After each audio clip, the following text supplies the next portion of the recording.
Welcome to the Cross Country Super Podcast, a new piece of content on the Self-Managed Super website for all of our subscribers. And joining me to co-host the podcast, every single podcast we do, is Jemma Sanderson, all the way from Perth, from Cooper Partners.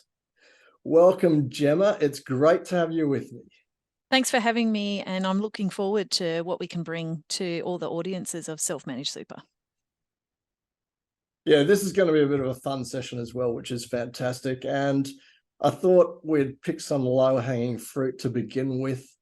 I think it would be safe to say you would have had to have been living under a rock not to know about the proposed tax on super balances above $3 million. What are your thoughts about this contentious piece of legislation or policy so far?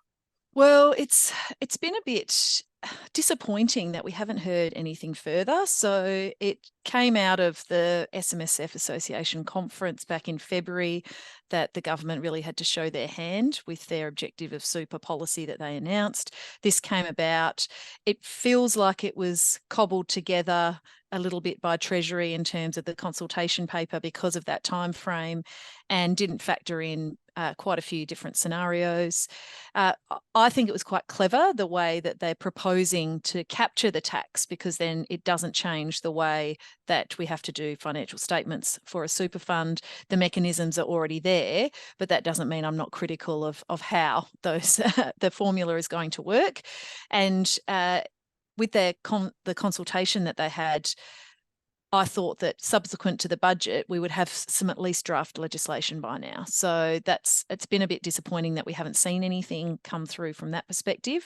And I've got my views as to why that is. I think the issue there is that they're proposing and they want to make sure that it's sector neutral. So if you're in a self-managed fund, a public offer fund, or if you're in one of these lucrative defined benefit schemes, the same approach applies. And no doubt with the latter of those, with the defined benefit schemes, I feel like that's where the issues are arising, because they can't get that sector neutrality, and perhaps that's why things have been delayed. So it's again one of those areas that people are panicking.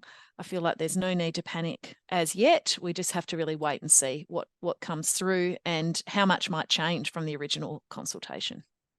Yeah, well, the methodology is obviously they're taking the difference between a person's total super balance from the end of 1 year, from the start of 1 year to the end of 1 year. But that's got all sorts of complications about it. The SMSF Association has been banging on about there's better ways to do this. Look, there's a perception, obviously, that it just favors the larger funds. And that's a bit contentious, not only with this proposed policy, but some of the other initiatives that the current government has brought in. You know, you said that you did support it to a degree, but do you think that that's an accurate perception that was favouring some funds a little bit too much? I don't necessarily support it, but I think it's the way, if they were going to introduce a tax like this, the last thing that we want is a throwback to what happened in 2017, which was just an unmitigated disaster. The transfer balance cap regime being included and CGT relief, and it was awful. I feel like we've still got a bit of a hangover from that. So the fact that they've already got those mechanisms in place that capture the information, and I can see where that feedback comes through that the bigger funds could be favoured, because and this is one of the issues, is that as part of the consultation and to make it easier to implement and use existing systems in place, then all the reporting gets done as per normal by all the funds. But the big funds, they don't report withdrawals. But the small funds do. So all of a sudden, how does that get captured in a formula where withdrawals get added back? And in discussions with some people that work in big fund land, they've indicated that they're not expecting that to be a telling point necessarily, because if there were taxpayers that were close to the threshold, the tax office would then request from and they don't have the intel on that information that gets reported. The tax office would then request that information for the relevant members and then look at how that might be added back from that perspective. So I'm not sure that that is a massive distinction. I think the issue is going to be more how, if you're in a defined benefit scheme, and we're talking politicians, we're talking judges, the people that were quite high up in the public sector that have got those PSS, CSS pensions, they're the ones that it's going to, how they're going to calculate it from that perspective, and then how that flows through to the other schemes. Because as an example, if you're in one of those defined benefit schemes, now I'm from WA, as you've indicated, and we've got one of the only constitutionally protected funds in the country. And what that has arisen, and not everyone will remember the super contribution surcharge from back in the day, which was then rebranded into Div 293 tax effectively more recently. And back in the day, if you were hit with the surcharge and you had an account within what's called the Government Employee Super Board, or GESB, we love our acronyms, in WA, then you ended up with a running debt account within there because they couldn't release the money to pay it. And then when you accessed your benefit, that's when that debt got paid. So if they were going to do a similar thing with this tax for the defined benefit schemes, then I think it would only be fair that you could have that running balance for anyone else if you chose to do it. And this will bring up the considerations with cash flow. So one of the biggest criticisms of the 3 million is its opening closing. We have to value everything at market value. So that closing balance factors in unrealized capital gains. So you don't have the cash flow to then necessarily pay this tax. So does that mean you get to have a running balance? And maybe that's hit with an interest rate over time, but that might be a better outcome. And then when an asset gets sold or you've got enough money, you can pull down that running balance. But then you're talking extra systems having to be in place and all those sorts of things, which sort of flies in the face of the intention here of making it better targeted in terms of the people with very, very high balances. But then you're just adding more and more complexity to it. So how that actually practically is implemented. Yeah, well, that's obviously one of the more contentious issues. Is it's a tax being implemented that actually captures unrealized capital gains, which is unlike any other aspect of the current tax system that Exactly. we know. So, that's a massive departure from what we're familiar with in other walks of life, not obviously just superannuation. And that's a really, really contentious one. And I know that it's certainly a bitter pill to swallow right now for a lot of people. Jemma, you mentioned the cash flow issues as well. Part of the parameters around this policy is that you can pay it out of your super fund or you can pay it individually. But in a lot of scenarios, that's not really very handy. I know one of the situations that has been thrown up by several stakeholders already is the plight of farmers. Yeah, farmers, who massive, have their massive. property in their SMSF, whereby their cash flow limited inside and outside of the fund, which worst case scenario could actually result in them having to sell that property in order to get the cash to pay this tax, which to me that would have to be a ridiculous outcome, and certainly not an outcome that the government would want, surely. Well, farmers are the backbone of the country and the economy, and agriculture is one of our biggest exports. So you absolutely not want to be forcing the sale of a farm where a lot of these farms aren't that easy to sell. So what do you do in that situation? You can't raise funds on that property to pay this debt. there's so many issues from that perspective. And I know that there'll be the criticism saying, well, if you're sitting on a piece of farmland worth $8 million or whatever, then there should be sufficient cash flow coming through. But like, that's one of the real issues that we're seeing, is that you've got a farm that might be worth 8 million, but the yields on that are not, that they're not commensurate with that massive value, if that makes sense. In that, the market, it's a market yield that is being charged, but it just doesn't necessarily flow with the substantial value. And I think that is a real issue from that perspective. And that's where a debt account could work like quite well from in those situations. But how that then can be applied across the board, what does that look like? And then to your point earlier about with the unrealized gains, a lot of people who I've been chatting to have made a comment saying, or asked, oh, okay, so you pay tax along the way on the unrealized gain. When you sell the asset, can you use the tax that you've paid along the way? Can that be offset against the tax that's paid? And well, the short answer to that is no. And so a lot of people have, again, been just very critical of saying, well, that just doesn't seem fair from that perspective. No, you're absolutely right. And obviously a lot of the feedback I've heard is, concerns over, again, that calculation.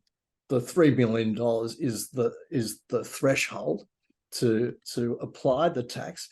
But if your balance drops below the $3 million and potentially doesn't go back above it, then anything you've paid up until then is pretty much gone, because you can only carry forward any sort of losses as long as you're above that $3 million threshold, right? And similarly, what happens if you started above $3 million, it falls back below the $3 million, and then you close your SMSF? You can't, there's no clawback. So if that, again, one of the things that I know a lot of the professional bodies have been advocating for is a loss carryback type arrangement. So during COVID, one of the stimulus packages was if you had you could carry back a current year loss against a previous year's profit. And, perhaps in that situation, that's what we might be able to do as well. The mechanisms are there. And so it's gone up in value substantially, and then it's tanked for whatever reason because of assets going down in value generally. And I've certainly seen a higher prevalence of some scams recently where people have lost all their money in super, or a lot of their money rather, not all of it, coming across if you are at those thresholds. So how can you recover that? Maybe because you've prepaid this tax, perhaps you can carry forward carry that loss back rather, and then claim some of that back. I think that would be, again, a fairer outcome than looking at the situation of, well, it sits there forever. And you might shut down your SMSF and move it to a public fund. So you're still going to have that total super balance consideration. But if you never kick up again above your 3 million, then it sort of sits there and it gets lost. And it's like if the person dies, so you might have that carry forward loss, but that gets lost as well. You lose your loss. So you don't get to use that again at a future period of time. Yeah, to your earlier point, I think pretty much all that we've been discussing so far is proof positive that it seems to be a measure that has been cobbled together without very much thought. I understand that when you come up with these ideas, you can't foresee every single outcome that could result from the implementation of such a policy, but this one seems to have more holes in it than Swiss cheese, Jemma, as far as I can see, because, when we're reporting on it, obviously, there are new aspects coming out all the time after further analysis has been done on the proposal that it's almost like, what about this? What about that? And we don't seem to have any answers. You've probably got a better insight into the consultation process than I do, but I mean, I think the length of time of the consultation process, which was extremely short, might give us an indication of how seriously that sort of procedure is being or the seriousness with which it's being given. Well, I think that's what has been disappointing. So how quickly it was cobbled together. Then there was a consultation paper that then got withdrawn, and then so there was just some guidelines as to what it might look like. Then that got withdrawn. Then we had the consultation paper. Then that very short consultation period of time, and with Treasury going backward and forward with the intent, and that was short because the intention was that some policy would come out in the budget. And then I think, again, this is my view, is that over the course of that consultation, they sat back and realised, oh, there's a lot more holes in this than we originally thought, is actually more complicated, and how we might get that sector neutrality is going to be a challenge. And I thought that was interesting that was actually mentioned in the budget. So if you look in the budget papers, it said, this is part of, the forward estimates, et cetera, and more detail will be forthcoming, but sort of guaranteeing that it would have sector neutrality and factor in those defined benefit schemes. Like, it was quite pointed on that note. And but again, it was disappointing that there wasn't further detail on it. So that was the 9th of May, I believe the budget was this year. Yeah, that's and correct. Yeah, and it's over 3 months later. So are we going to see anything coming out in anytime soon? Is it going to be on Christmas Eve, as things have happened before? That'll be a great one. And I know it doesn't apply until the first year isn't going to be until the 25-26 year, but even still, we want to know what that looks like, because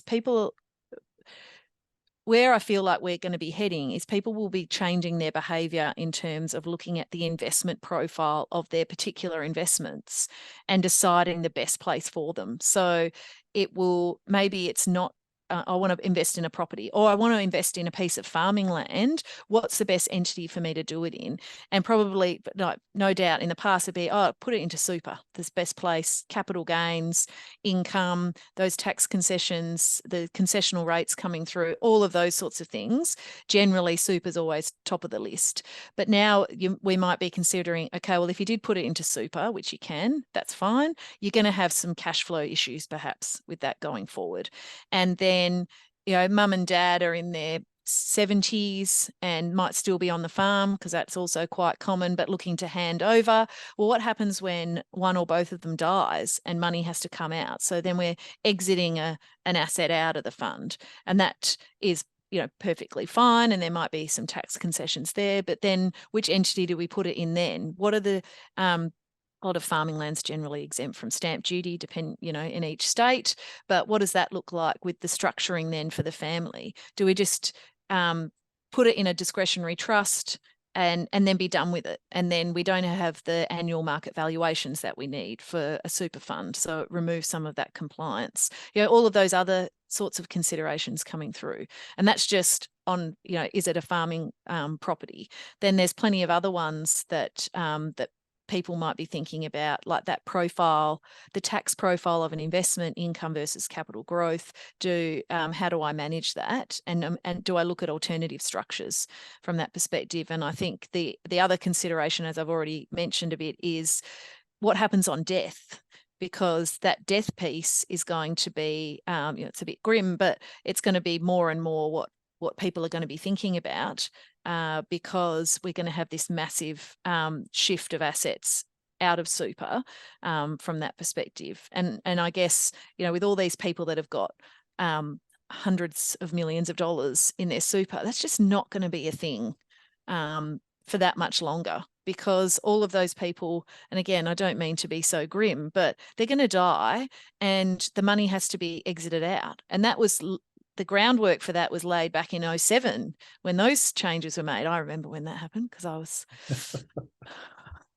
around then. Not everyone will remember that.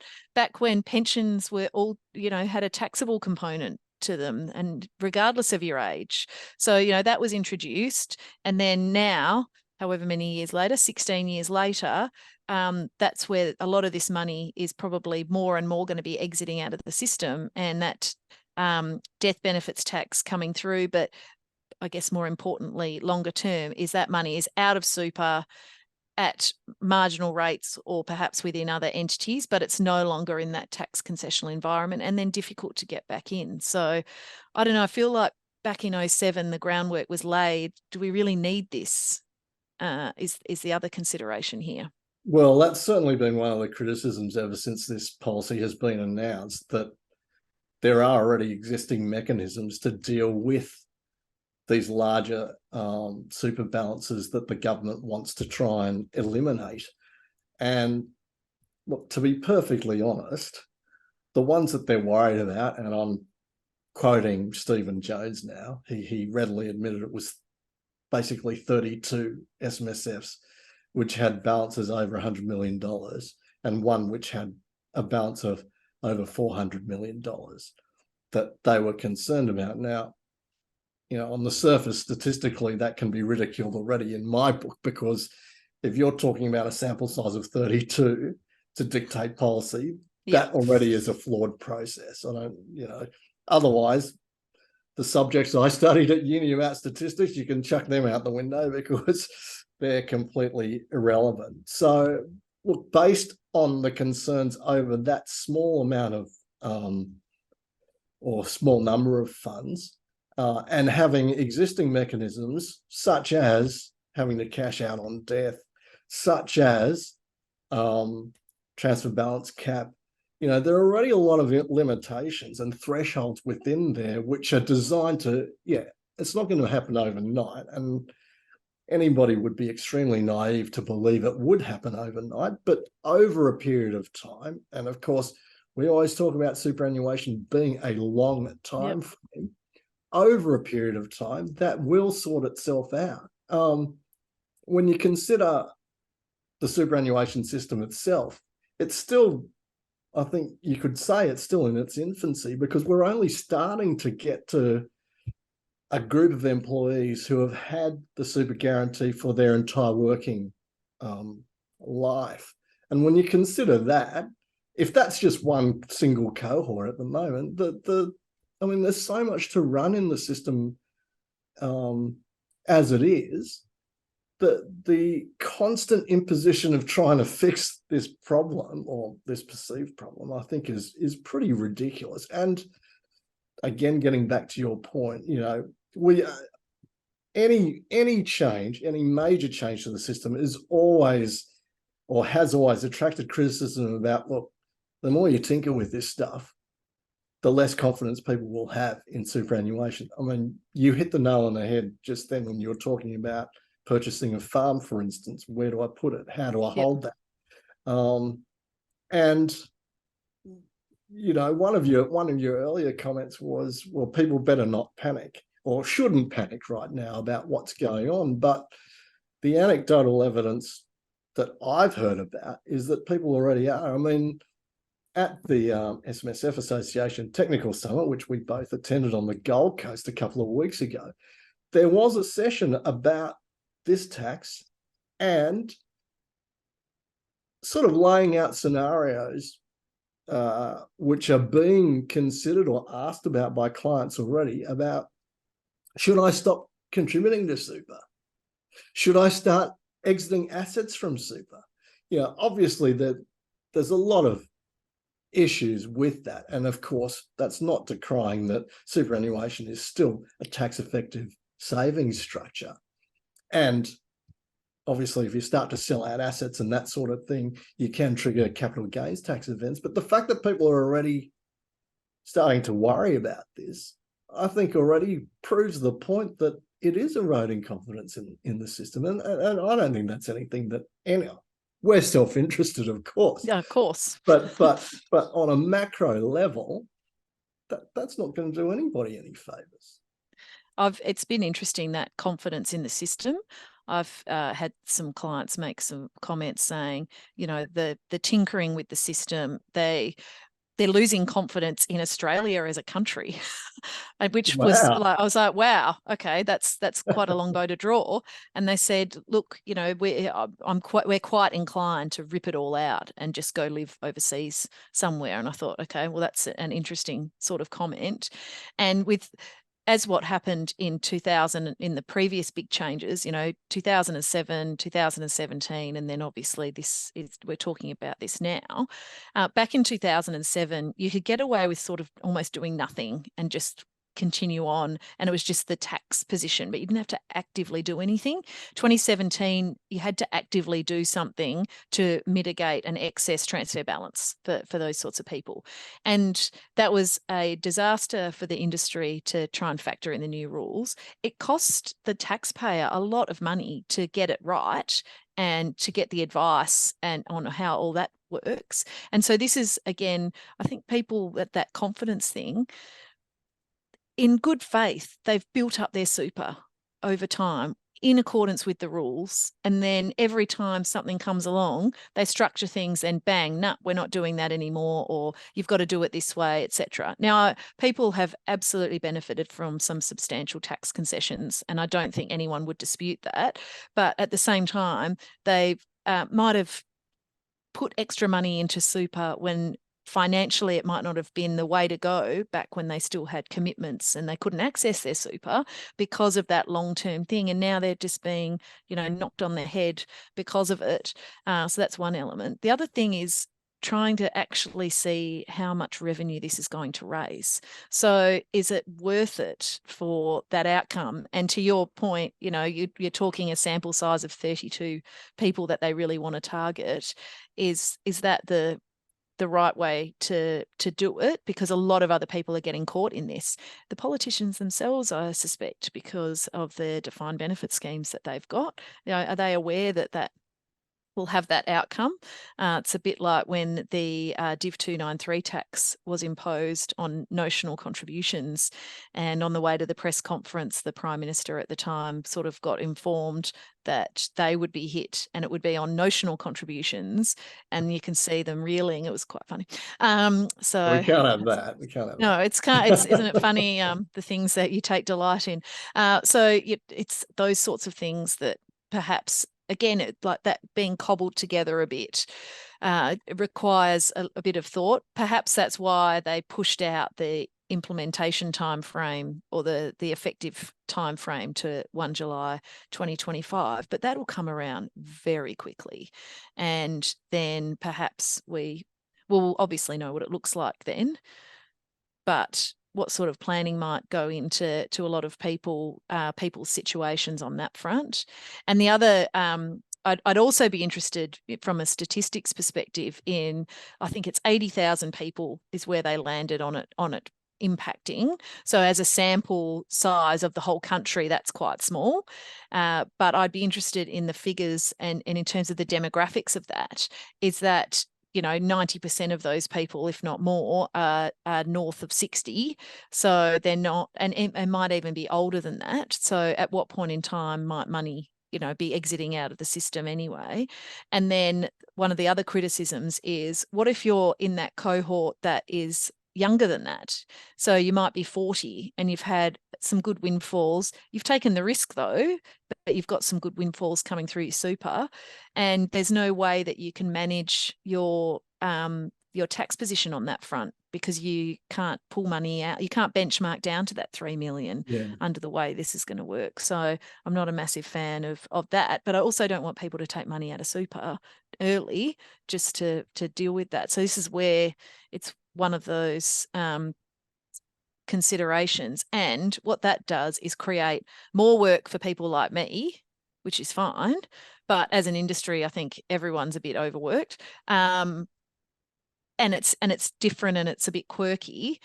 But also clients don't necessarily perceive a huge amount of value in that either. They're like, I have to pay more tax. How can I manage that so I don't? But are you really adding that value when you might have recommended, throw as much money as you possibly can into super, Darin? And you're like, yeah, that sounds great. And then all of a sudden that all gets knocked apart because, they decide to change their minds on it. Yeah, that's a really interesting point as to what effect it'll actually have on the profession.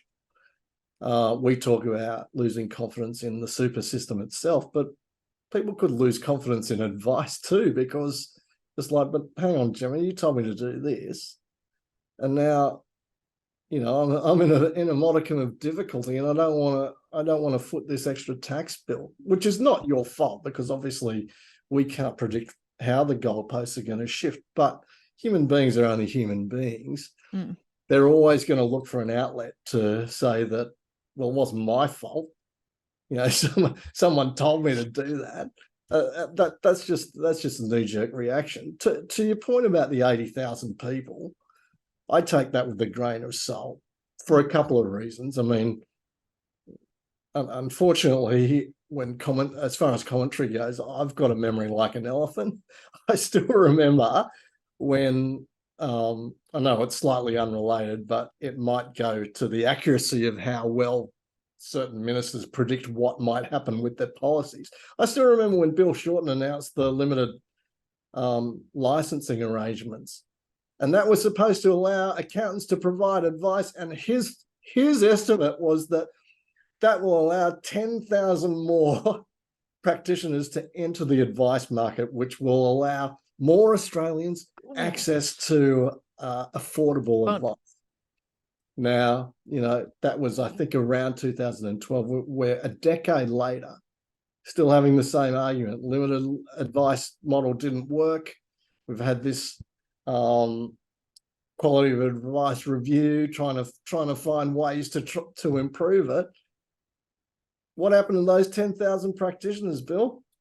They didn't eventuate, just vanished into thin air because the system didn't actually really work properly, or not the way it was supposedly intended to do, to capture more practitioners to be able to provide advice. And I just think that this 80,000 figure, again, I take it with a grain of salt. Now, I'm not a conspiracy theorist. I don't have a tinfoil hat. But I just think that the track record of these guys and some of the predictions that they make are so wildly inaccurate that, it's hard not to be cynical, I think. Well, the other thing to all of those points that you've just made as well is if it's only going to impact 80,000 people, then the advice industry and even the accounting industry, they might have one person on their books that's impacted by it, or none, and then they encounter one and they're thinking, oh, what do I do? Because it's not going to be in the general sort of knowledge base of a lot of people in the industry, save for self-managed funds, because that's really where a lot of people in this realm are likely to be. So that specialized advice comes in. So back when, limited licensing, okay, great. All of a sudden you've got the ability for people to get that sort of I'll call it vanilla advice from their accountant without having to go through that process. But even still, and I know we've digressed here massively, having to still go down the compliance side of things there, getting licensed by, the industry bodies did an element of that. Then throw in FASIA or whatever how do you want to pronounce the acronym.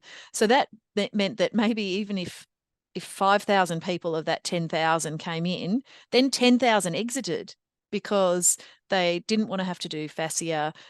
They were finding that even though they had the limited license, a lot of the feedback I had was, we've got our limited license, we've got to go through all the CPD for the benefit it gives us of maybe being able to set up a few self-managed funds and advise on that each year. It's not worth it. So we're stepping away, and we don't want to have to do an exam and go through that extra CPD on top of our CA, CPA, IPA sort of requirements. So that, I think, if people came in because of that, they've since exited.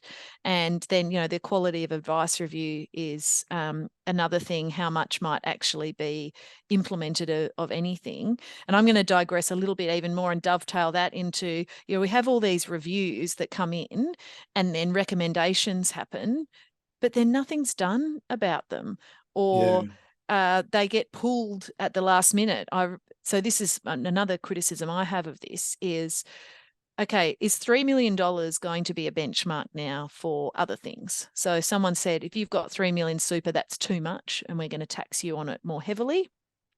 So does that mean if you've got more than $3 million worth of value in your family home, that you're not going to be eligible for the main residence exemption.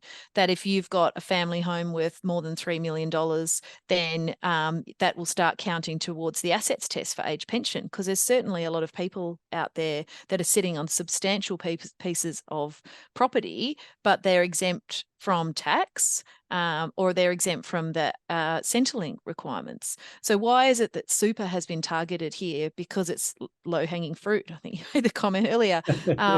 But it seems unfair that someone who might have put a lot of money away to fund their retirement is then again being disadvantaged if they plonked it into their family home.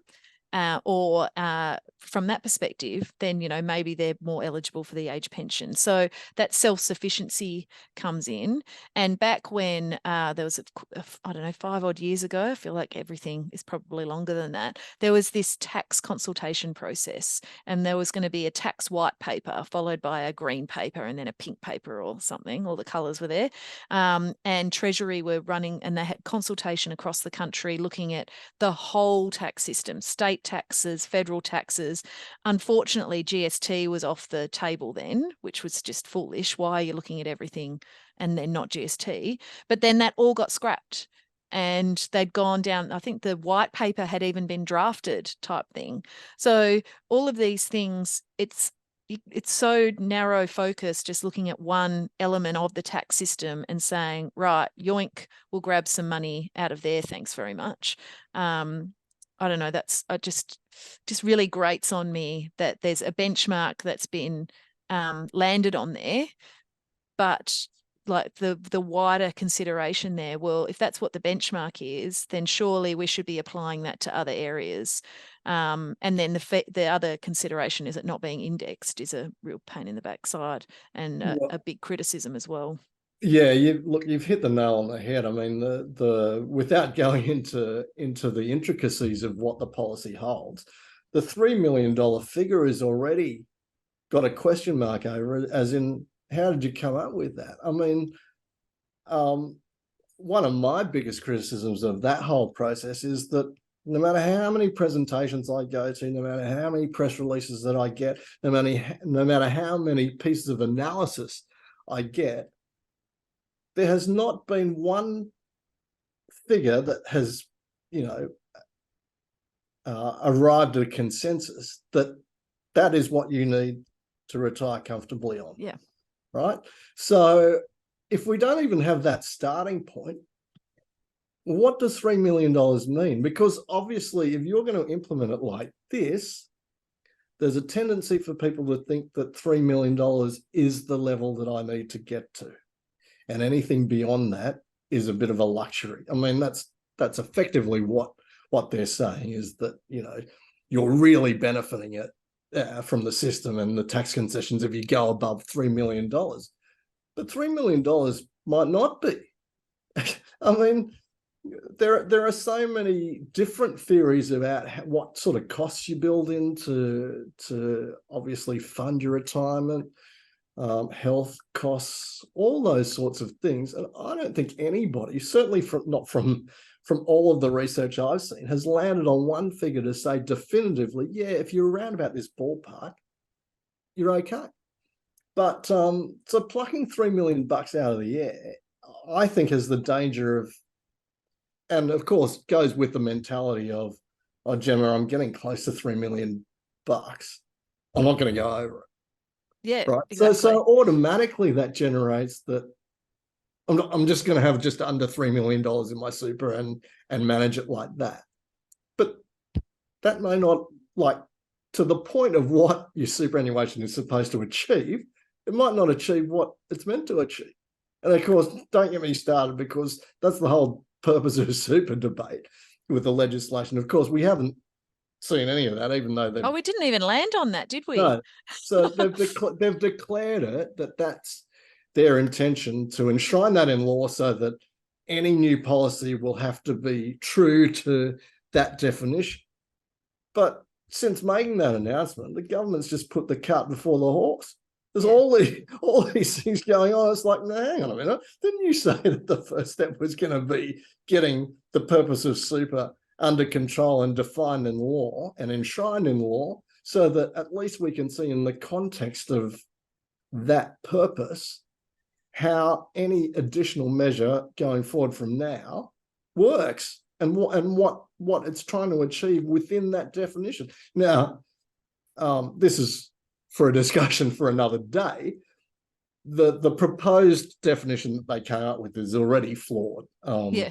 because it was honestly so open to interpretation that, you know, I could justify buying a new car under just about under those definitions or those parameters. But to me, it's just, you're right. It's just sending a dangerous signal about, you know, people having faith in, well, they've landed on $3 million. It must be significant. They must have done some research to it.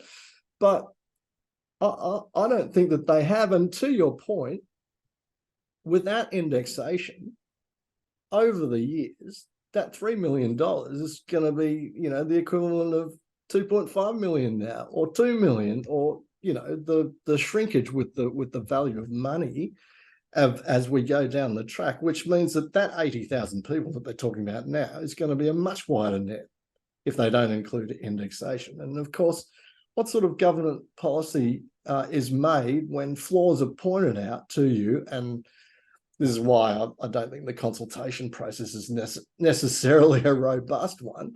When the government's already admitted, oh yeah, we know that there's flaws, but somebody else can fix that.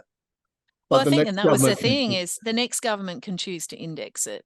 And I know various people have, and I've done some quick numbers on someone on minimum wage getting their super guarantee. They'll hit the 3 million if it's not indexed, with, you know, a conservative, I guess, return. So if it's not indexed over time, that's a real issue. And don't get me started on indexation, because that's like the small business CGT concessions. They haven't indexed the maximum net asset value test since 2007, and the $500,000 limit also hasn't been indexed for an eternity. So again, this is why it's this sort of reeks of slapdash and making a change to one item in a massive realm of other items that need to also be addressed so it all aligns appropriately. And it's just very frustrating, I think, sitting here fielding questions from people. Oh, what do I do? Like you said, do I stop contributing? Do I pull all my money out? All of those sorts of things. And at the moment, again, that don't panic side of things.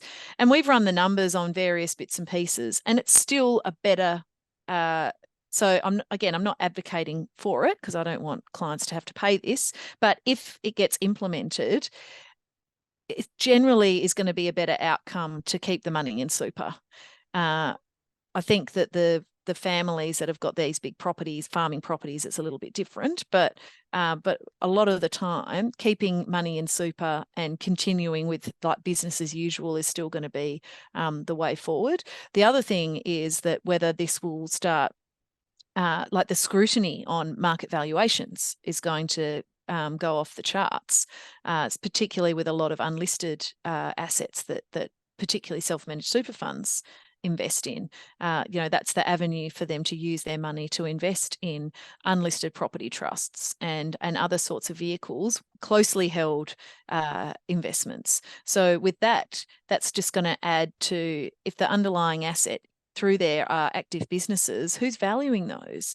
That's just going to add to the cost of compliance. That and you know, auditors' scrutiny is going to have to go up, because no doubt that will be expected of them.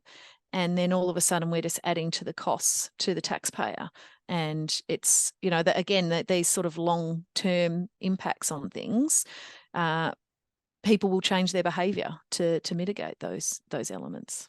Yeah, look, it's interesting when around the time that it was freshly announced, I think the no indexation issue was one of the first points of contention that was raised. And it was put to me that the government might have included that as an olive branch, so that after the consultation process, they'll say that, oh, okay, well, will give you indexation, as if they've conceded some ground. I didn't even think of that. That could be, yeah. But I'm Maybe. not confident. I thought of that too at the time. So I was told that it was around about budget time when that sort of theory was put to me. But from what I've seen and from what I've heard of people having conversations with Canberra ever since then, I'm not confident that that's going to happen either. Because from what I hear, it's almost like the attitude is very dismissive. So if you raise something, well, we're aware of it. We've heard you. Next. We've heard you, but we're not doing anything about it. So while that is, maybe a shrewd strategy, I suppose, if you're looking to implement policy and looking to sort of honor an ambit claim, if you want to put it like that, but I honestly don't think that that's actually going to happen. And how disappointing is it? I mean, are we implementing policy now where, I mean, this is almost a built-in obsolescence type theory when you buy, your electronic goods, that it's going to break down sometime. Oh yeah, exactly. But it's all right, Jemma. Somebody else can fix that, or you can always get a new phone or whatever it might be. That we know it's flawed, but that somebody else can fix that. Or typical mainframe software when I started working was that, if you upgrade to version whatever, that will be fixed. I mean, is that the sort of thing we're talking about? And again, I digress a little bit, but this does. But we're good at that. We're good at that, though. We are, but it does worry me. And as I said earlier, I hadn't thought about the impact it would have in the perception of financial advice and financial advisors as far as these changes go. Now, I'll share with you an anecdote that I thought was really, really worrying at the time. And, I was hoping that, surely the people in power are better than this. Anyway, it was around when the franking credit change was coming in at the previous debacle, at or the previous election. Yep. So it was the proposed changing to franking credit refunds, and of course that was going to affect a lot of SMSFs and a lot of retirees. So I went along. They did this travelling government committee. So they took it around Australia, right? So, which is good because I never go to Canberra. So it was like, all right, there's one in they're hosting one in a couple of suburbs away from me. I'm going to go to that. Funnily enough, I saw John Moroney there that day as well. Anyway, seriously, the atmosphere at that forum, you could cut it with a knife. The amount of anger, but that's not my point. So people were bringing forward, this is unfair because of this.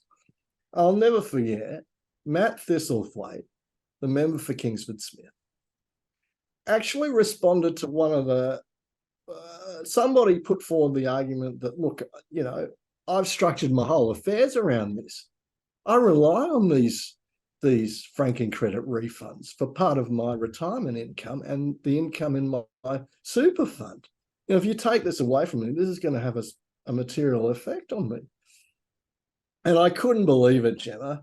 He turned it around to say that, so have you received financial advice with that strategy? And I think the person said yes. And his response was, well, don't you think that that's flawed advice because didn't you think that situation was almost too good to be true and one day it would be changed? Oh, my God. And I thought to myself, so hang on, mate, what are you saying here? Our advisors supposed to have crystal balls now. We're supposed to be able to, or the industry is supposed to be able to predict what future policies might come into place and advise on that basis, I suppose, or put a qualification around any sort of investment strategy that you might have, or superannuation strategy that you might have. But of course, that's a double-edged sword.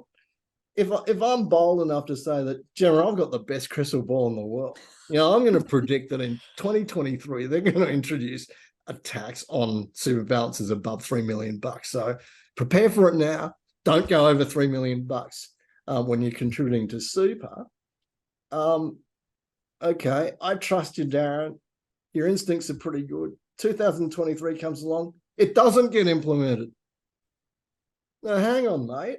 How much money have I lost because you told me not to put more than 3? So there's a double-edged sword to that. Yeah. That to me was one of the most ridiculous arguments I think I've ever heard. And seriously, if that's the attitude towards, if you get financial advice, that somehow it's the advisor's fault, I don't know where we're headed with this, because again, as I said before, people are only human, and human is always, well, someone's got to be responsible for this. That's exactly right. So who is it? Who can I go after? Because I'm losing out here, and I'm not very happy about it. And if that's their attitude, then, I mean, I'm not saying that people will buy it. I think you can see right through that argument. But for them to even try that on, to me, was like, you're joking, aren't you? Well, and the consideration, the consideration Yeah. with that also is, if someone's saying, oh, don't you think that's a flawed piece of advice? Boom, straight into AFCA, loading those people up from that perspective, the PI insurers. So again, like you said, well, whose fault is it? And this is back to people losing their confidence in the system. In good faith, I set myself up like this because to get the benefit of a franking credit, to get the benefit of the tax concessions in super, and then you're just coming along and swooping it out from underneath my feet. And I did the right thing at the time, and then now I'm suffering for it. And this is this dovetails into all sorts of other things like legacy pensions and other bits and pieces that have yet to be resolved. So it's again another piece of policy. I mean, we can talk about the issues with it, I think, till we're blue in the face. And you know me, I like to talk underwater. So how many hours have we got?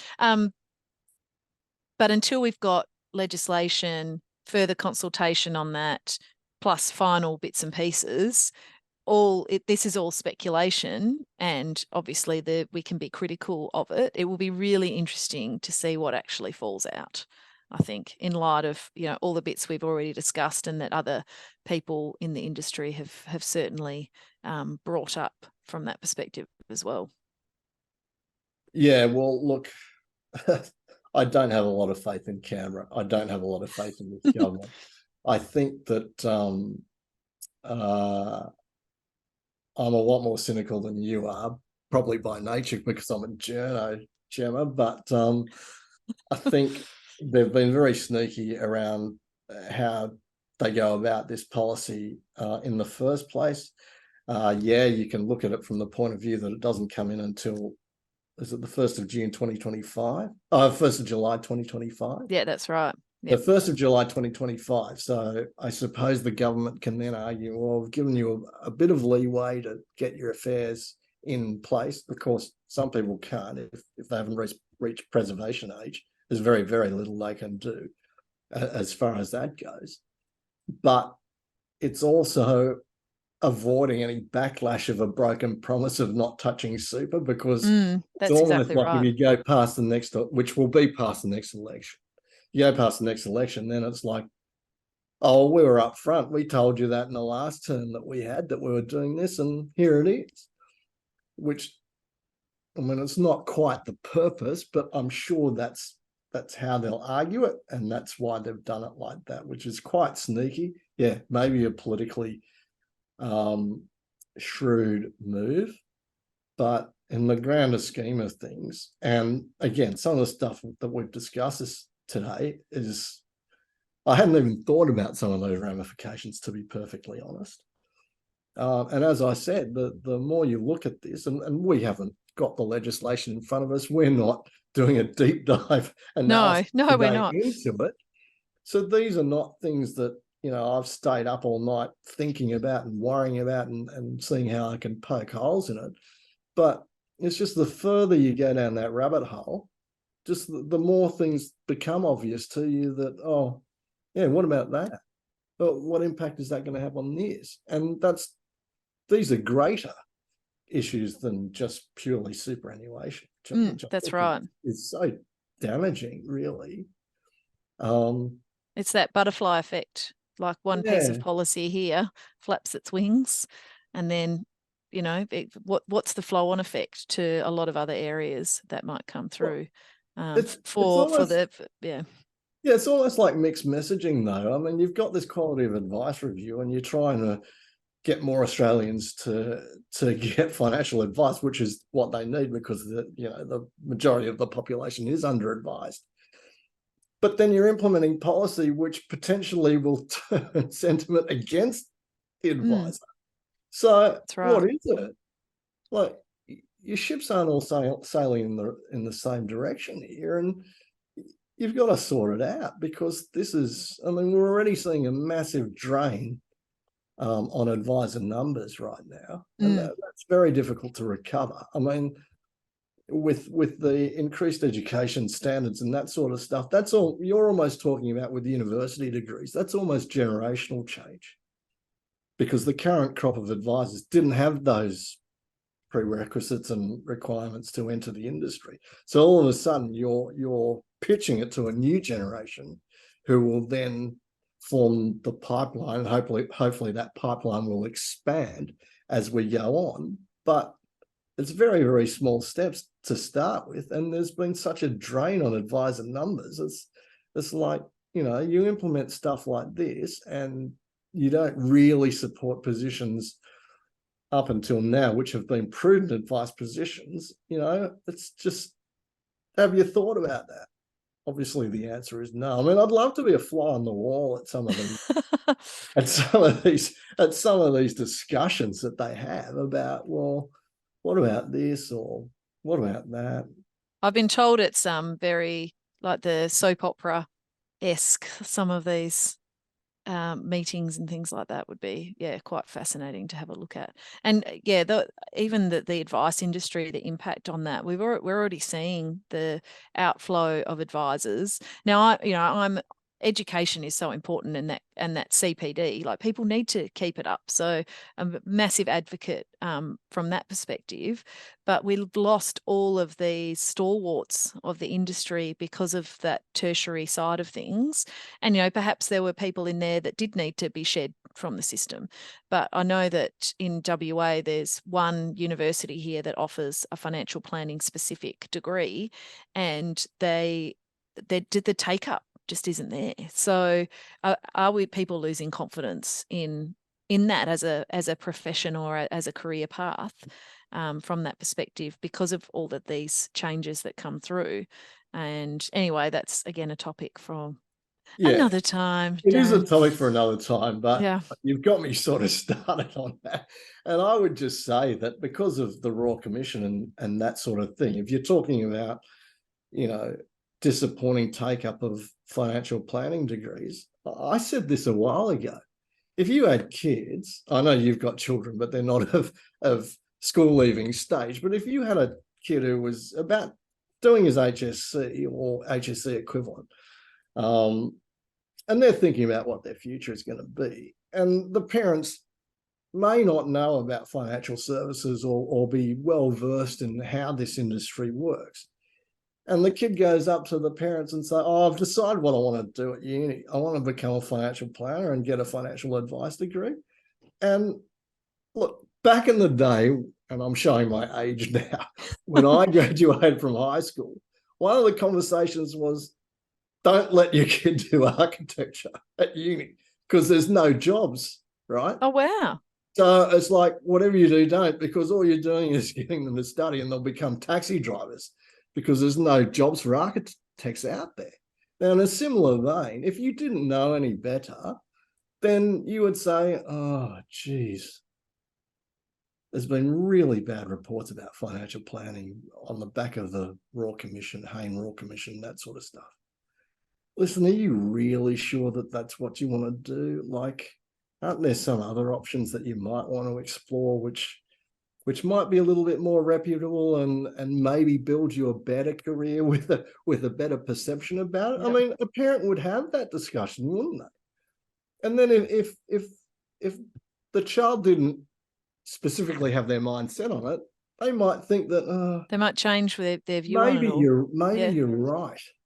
Maybe I'll do something else instead. Maybe I'll do medicine or engineering instead, which I've also got my eye on, but I thought that financial planning might be the way to go. But yeah, maybe you're right. So there's conversations like that, and to me, the proof's in the pudding. You've just said it, that the take up of numbers is so really low, is disappointing and under expectations. That it's an issue in a bigger macro picture that that something like this with the seeds and superannuation, you might not think that it's got those sorts of ramifications, but it could well do in the end. Yeah, exactly. And those wider impacts, I think, perhaps haven't been considered. It's been right over 3 mil. Let's get some tax, and it will collect that tax. But again, not for a while. Like, the first tax assessments aren't going to come through until after 30 June 2026. And so a lot of SMSFs, their tax returns aren't due till May subsequent. So May 2027. So we're talking like 4 years away is when the first assessments might come through from that perspective. So it's not like it's really filling the coffers quickly. Anyway, it's a conundrum, and the proof will be in the pudding in terms of what ultimately gets released and how that might land. It will be interesting to see how that sector neutrality is reached. I think that's the biggest sticking point in terms of of why things might have been delayed, but we'll just have to wait and see what comes through there. Now, Jemma, I know you're a huge Star Wars fan, and I am. Maybe as we can conclude this first podcast, maybe it's a matter of the Empire has struck back against superannuants, and in particular the SMSF sector. Yeah, that's exactly right. I'll get my lightsaber out and we can have a battle of wits. Yeah, well, if we could form some sort of rebel alliance to try and get some more of a sensible outcome on this proposal, that would be good, and I think everybody would be thankful for that. But until then, as you say, everything's speculation at the moment, and we're going to have to wait until the details. Impatiently. Well, impatiently, yes, but there is a degree of urgency here because people are going to have to know what they have to do. Yeah. And I'm not saying that from a panic perspective. It's just, well, planning is not 24 hours in advance. No. Planning is, immediate term, short term, medium term, long term. And how can anybody put those sorts of plans in place unless they actually know, right, well, this is what it says. Let's go to work on interpreting how we can make this work for our clients and for ourselves. Yeah. And also it could be, all right, well, this is how it works. Actually, the impact on you is not, it's minor in the scheme of it all. The alternative is, okay, let's rip some money out of super if that's what our alternative might be available, but you're going to be in a worse situation. But again, we can't even look at those numbers and look at how that might impact until we've got some legislation to consider. So it's all up in the air. Yeah, it's a bit wait and see. Anyways, that's probably a good point to finish this discussion because, as you said, we can probably go on for hours. Mm-hmm. So, look, thanks for being my podcast co-host, and I'm looking forward to many, many more episodes like this. And it's nice just to have a chat shoot the breeze about various things and, have that insight. So, Yeah. I mean, I enjoyed it. Whether other people do, that remains to be seen. But, it was really great to have a chat with you about this, about the 3 mil. Is that a reflection on us that we can talk about this for hours? Probably. I'll just put myself in that boat. Not you. So, well, I'm a self-confessed nerd, so all this sort of stuff. Quite happy to talk about it, and I think I always learn any discussion I have with someone. I always learn something, so I definitely learned some bits and pieces from just someone else's insight. I think is just really, it's fascinating and interesting, and yeah, you can learn it and apply it to something else. So it was good. Thank you. Yep, great attitude. And look, to all the people listening out there to this podcast, thank you for your company. We hope you enjoyed it as much as we enjoyed bringing it to you. And we look forward to you joining us the next time we do the Cross Country Super Podcast. Thanks very much.